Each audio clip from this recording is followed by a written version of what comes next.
protected areas, we can talk about marine spatial planning and integrated coastal and marine zone management, for example, in which economic activities and environmental protection, for example, can be organized and implemented on a spatial scale.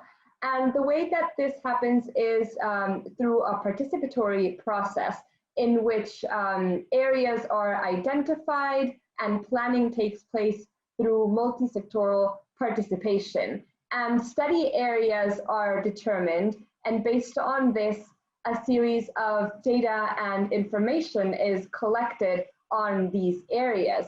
And this leads to ecosystem characterization. So really understanding the area on multiple levels, on a socioeconomic level, in terms of biological levels or oceanographic levels and habitats.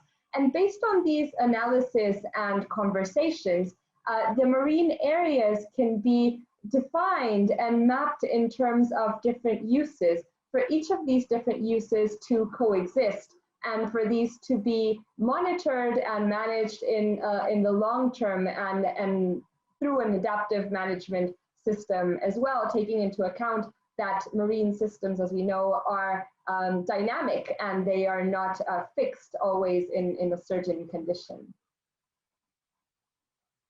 So an example of, for example, where marine spatial planning can be extremely useful is we can look at this research conducted by Héctor Guzman and colleagues in the Magellan Strait. The Magellan Strait is in the very southern tip of Chile, and it divides the Tierra del Fuego to the south with continental South America. And this is perhaps the most important natural passage for shipping routes between the Atlantic and the Pacific. It's highly used by ships, and an average of 2,023 ships per year transit through this area. This area is also critically important to the migration of whales and humpback whales, for example. So this research study determined the potential impacts that, that whales can have through these shipping routes, and mapped out in the first map the different shipping routes that are taking place, with the very dark areas in blue showing a high amount of shipping activity, and in the lower map, the red dots showing observations of humpback whales and how these can overlap with the shipping activity shown in shades of gray and black.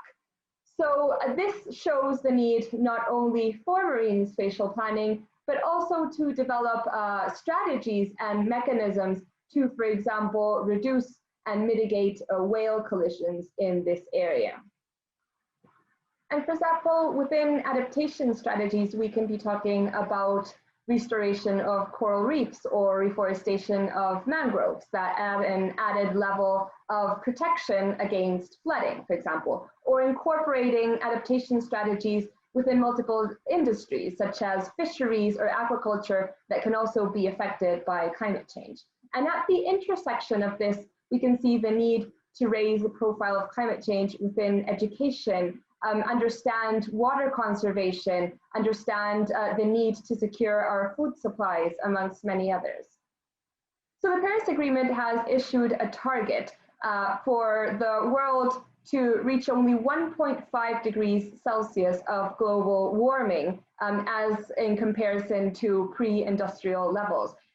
It has also been seen that it is being very difficult for the planet to be able to reach that 1.5 degree target, and it is likely that the warming will continue to grow. So we can see in this infographic, for example, the large benefits that this would create, for example, to marine fisheries to meet the 1.5 degrees global warming target.